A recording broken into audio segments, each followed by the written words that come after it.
Olá, eu sou Bianca Munhato, estamos aqui dando continuidade ao nosso canal do YouTube para falar hoje sobre materiais.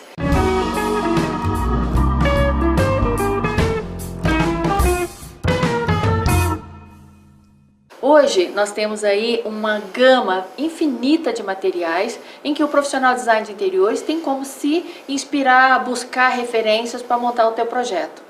A gente sabe que nós somos guiados pela norma de desempenho, que é a norma 15.575, que fala qual é o produto adequado para aquele cliente quando ele está usando o projeto realizado. Hoje eu estou aqui na Faculdade das Belas Artes, junto com o professor Fernando, num ambiente que para nós parece um parque de diversão, né?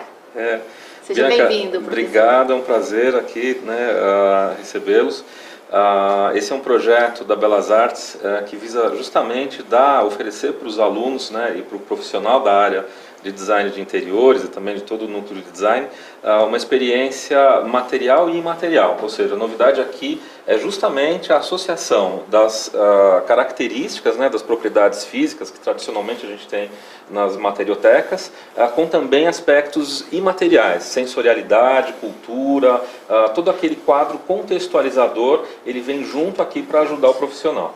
O espaço está pensado com um ciclo, com uma exposição de materiais que a gente chama de emergentes, de hotspots, highlines de materiais que são tão importantes por algum motivo, que são incorporados no acervo. Nem todos os materiais passam para aquele espaço, alguns são incorporados diretamente aqui no acervo e circulam aqui dentro até chegar no momento em que são removidos do espaço, e a ideia é começar a doar esses materiais para que os alunos possam produzir TCCs, utilizando manusear esse material é importantíssimo. E depois, no segundo momento, ele pode, inclusive, pegar isso como amostra.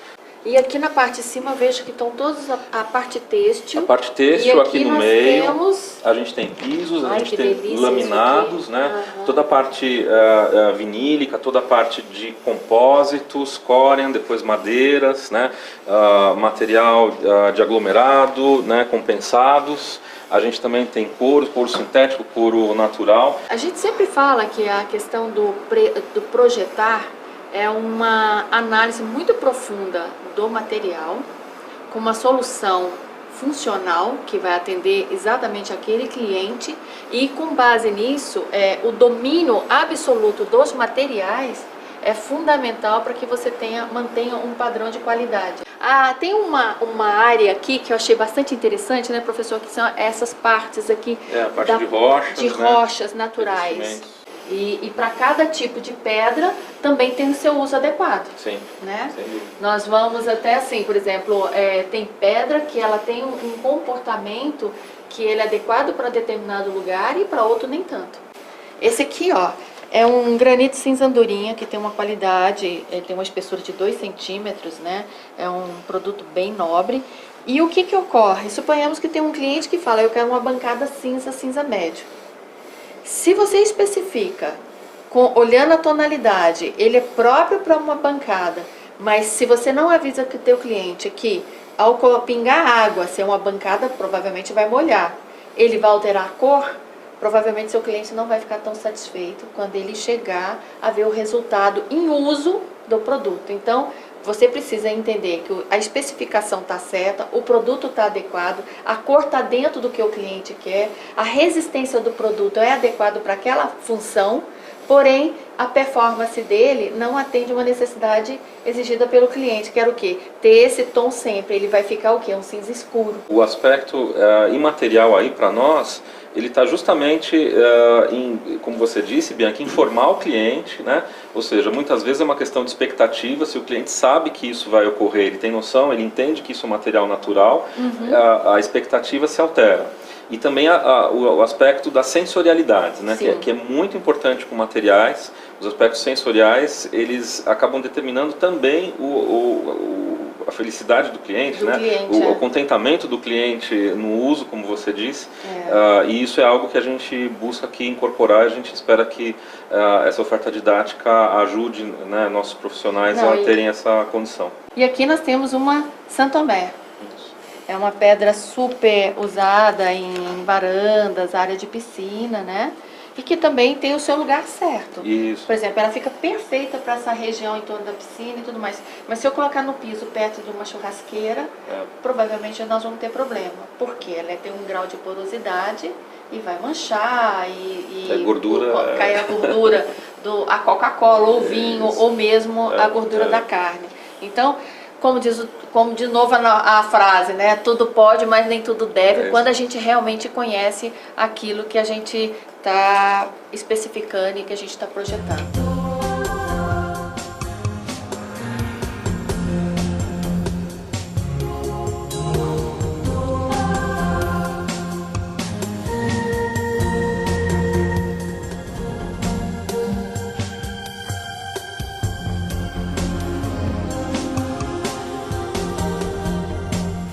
Uma das coisas mais importantes que a gente também tem observado nesse ato do projetar é a mudança de apresentação de projetos junto aos nossos clientes, né?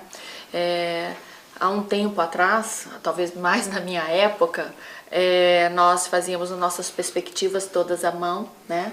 E buscávamos melhor representar ali através dos trabalhos da aquarela ou da textura, enfim. Hoje nós temos aí o grande recurso que é a tecnologia, né?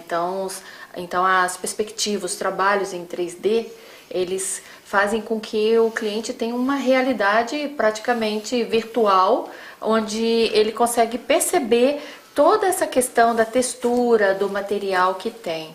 O fato do design de interiores saber exatamente qual é o produto que ele quer especificar, né?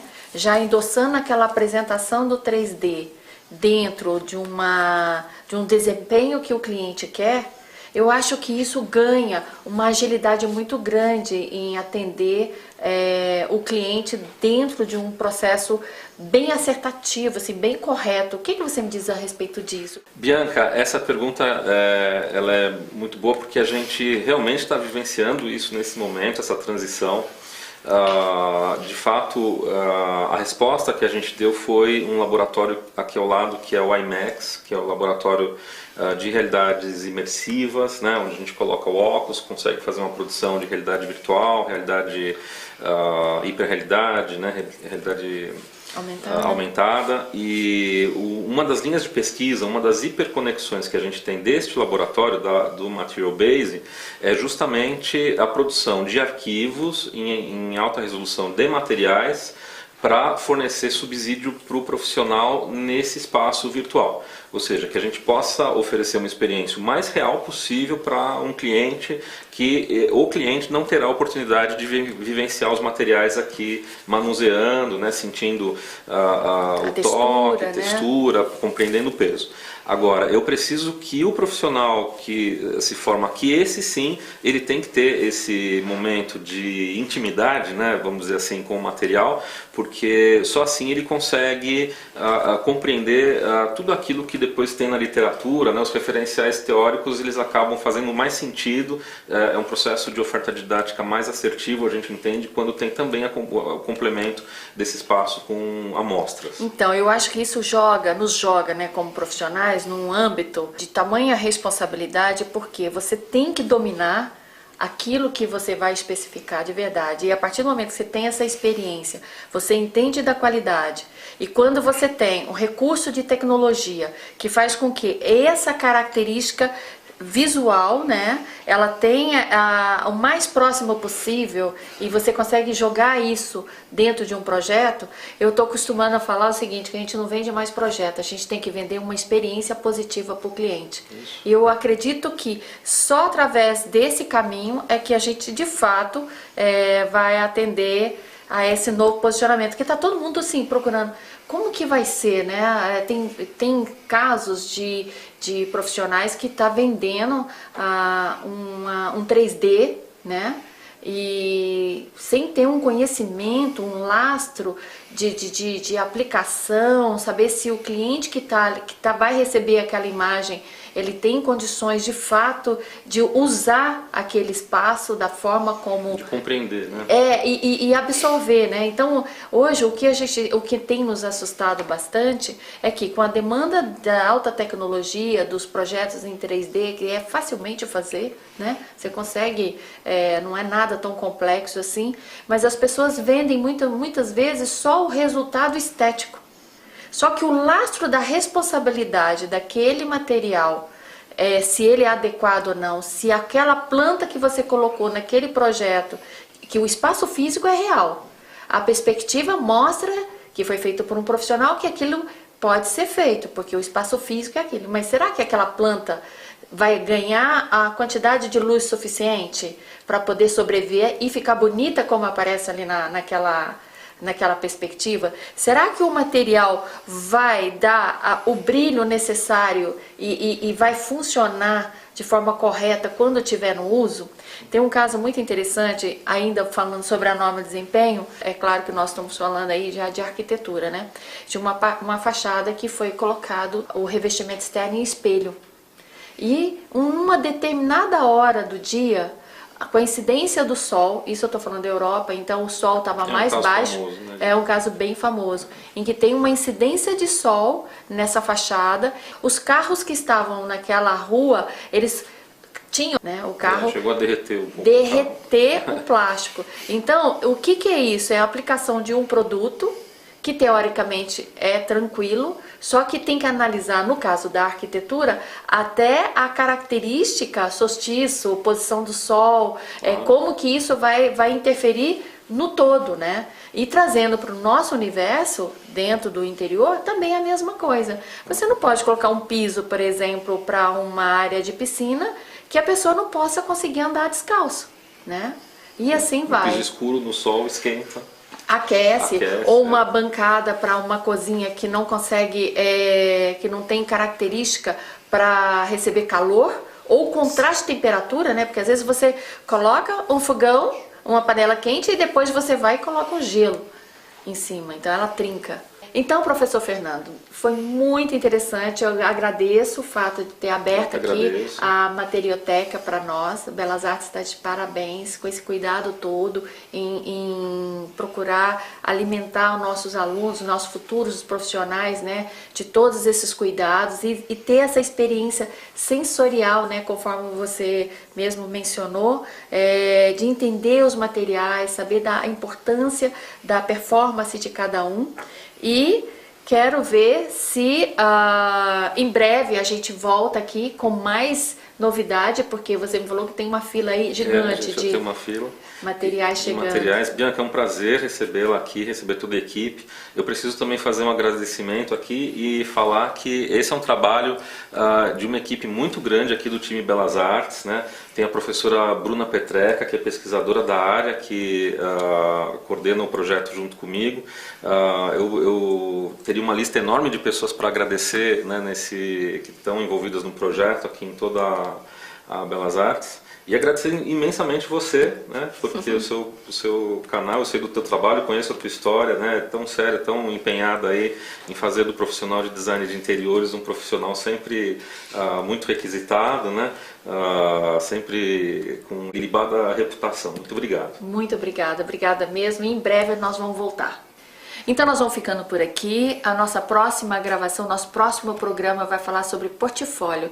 Como que você deve elaborar o teu trabalho para se vender melhor para o seu cliente? Afinal de contas, você pode ter todo esse conteúdo, uma série de informações, mas se você não souber apresentar isso para o seu cliente, não vai dar certo. Então, preste atenção, o próximo programa vai ser sobre portfólio.